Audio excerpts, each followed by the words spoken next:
কুলতলি ড্যাংরাজোড়া 7 দিনের টানাপোড়েনের পর অবশেষে খাঁচাবন্দি হয় সেই বাঘ। তারপর এক সপ্তাহও কাটল না, এবার গোসাবায় বাঘের আতঙ্ক। পায়ের ছাপ ছিল, ক্যামেরায় ধরা পড়েছিল ছবি।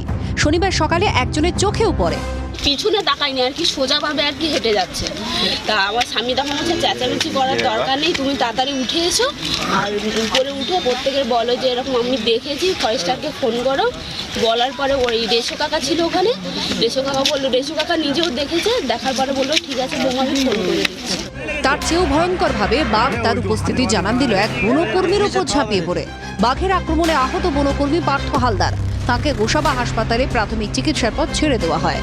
জাল দিয়ে ঘেরার চেষ্টা শুরু হয়েছিল শুক্রবার থেকেই, শনিবারও সেই কাজ জারি রয়েছে।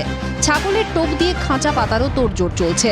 বাঘ ধরার চেষ্টায় বন দপ্তর, কিন্তু এলাকায় আতঙ্ক ছড়িয়েছে, যদিও গ্রামবাসীদের আশ্বস্ত করেছে বন দপ্তর।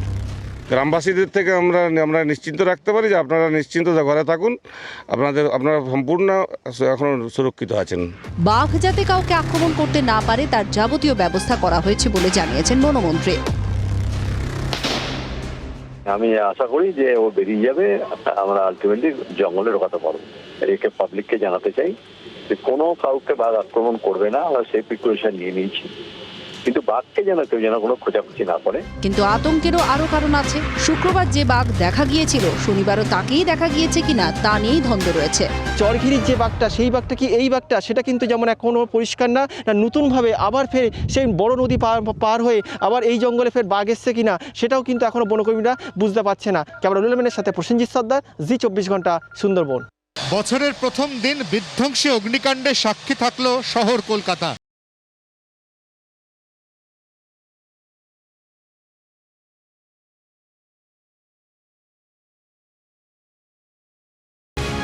দমদম বিমানবন্দরে বিমান রাখার হ্যাঙ্গার, তার ঠিক বাউন্ডারি ওয়ালের গা ঘেঁষে কৈখালির চিড়িয়া মোড়ে উপর্যুপরি দুটি কারখানা কার্যত ভস্মীভূত হয়ে গেল ভয়ঙ্কর অগ্নিকাণ্ডে।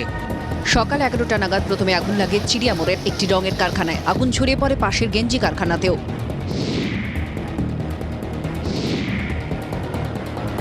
প্রথম যে কারখানায় আগুন লাগলো সেটি ছিল রঙের কারখানা। ভেতরে বোঝাই করা ছিল দাহ্য থেকে অতিদাহ্য কেমিক্যাল পদার্থ। কিন্তু সেই কারখানার ওপর আগুন যখন দমকল কর্মীরা নিয়ন্ত্রণে আনলেন, তখন তাদের দ্বিতীয় বিপত্তির সূত্রপাত ঘটল পাশে একটি হোশিয়ারি কারখানায় লাগা আগুনকে কেন্দ্র করে। যে আগুনের উৎস মুখ পর্যন্ত পৌঁছতেই কার্যত 1.5 থেকে 2.25 ঘন্টা হিমশিম খেলেন দমকল কর্মীরা। রাসায়নিকের ড্রাম থাকায় আগুন দ্রুত ছড়াতে শুরু করে। বিমানবন্দর সংলগ্ন এলাকায় আগুন লাগায় সেই দিক থেকেও ফোম চার্জ করা হয়। হ্যাঙ্গার থেকে সরিয়ে নেওয়া হয় বিমানও।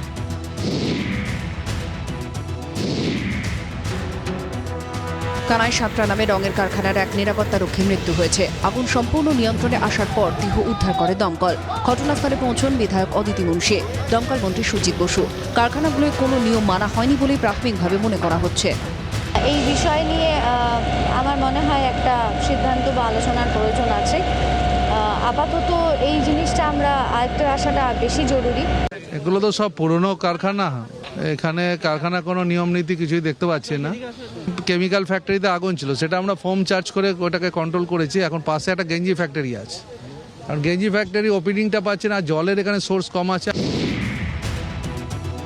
প্রায় 3 ঘন্টা পর 1টা নাগাদ গেঞ্জি কারখানার তালা ভেঙে ভেতরে পৌঁছে যায় দমকল কর্মীরা। অন্যদিকে আগুনের উৎসস্থলে তখনও পৌঁছানো সম্ভব হয়নি, লেগে যায় আরও কয়েক ঘন্টা। দুটি কারখানার মধ্যে ন্যূনতম ব্যবধানই ছিল না। দুটি কারখানার কোনোটাতে অগ্নি নির্বাপন ব্যবস্থাও ছিল না। পরপর কারখানা থাকলেও নেই কোনো জলের সোর্স।